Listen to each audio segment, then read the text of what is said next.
Hello, good morning. Barely making it this morning.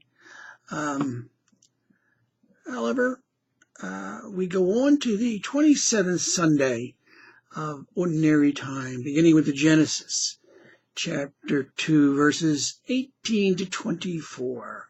The Lord said, "It is not good for the man to be alone. I will make a suitable partner for him." God created various animals and birds, but none proved to be suitable partner for the man. Casting a deep sleep on the man, God then built up into a woman the rib that he had taken from the man. When he brought her to the man said, "This one at last is bone of my bones and flesh of my flesh." That is why a man leaves his father and mother and clings to his wife, and the two of them become one flesh. In the third reading, Mark chapter 10, verses 2 to 16. When questioned by Jesus, the Pharisees replied, "Moses permitted a husband to write a bill of divorce and dismiss his wife." However, Jesus recalls the divine authority who established the original inviolability of marriage in the Old Testament, so to assert that marriage was never meant to be broken apart. He says, "Therefore, what God has joined, no human being must separate." Jesus proclaims that if husband and wife divorce and remarry, the second marriage becomes an act of adultery against the first spouse. On his way to creating the new covenant, Jesus gradually does away with the old Mosaic law bit by bit.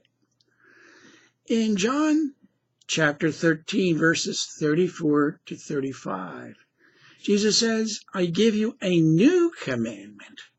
Love one another," which was different from the Old Testament one. "As I have loved you, so you also should love one another. This is how all will know that you are my disciples, if you love one another."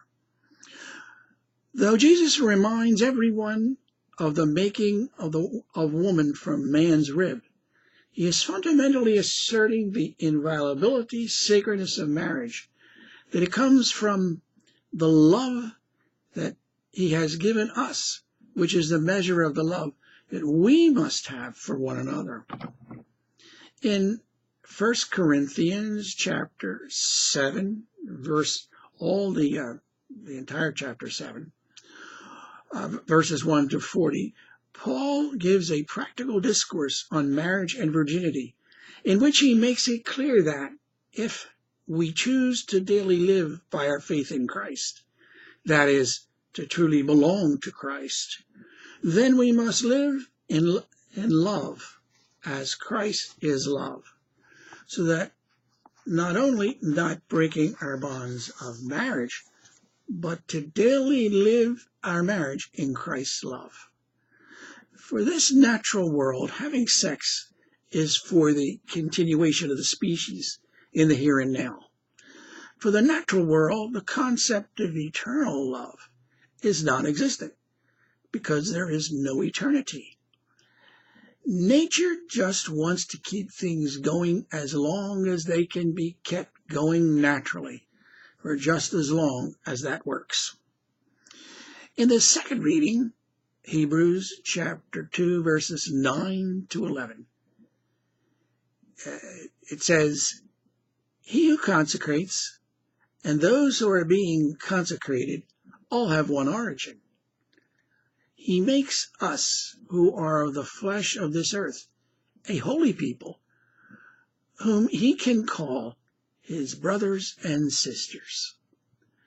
In 1 Corinthians chapter 15, verse 44, Paul makes it clear that by our union with Christ, that what is sown a natural body is raised a spiritual body. If there is a natural body, there is also a spiritual one. Living just naturally is to be just another animal of the earth. Living spiritually is to activate our God-given potential to be children of the Almighty, loving Father. May the Lord be praised in all his ways.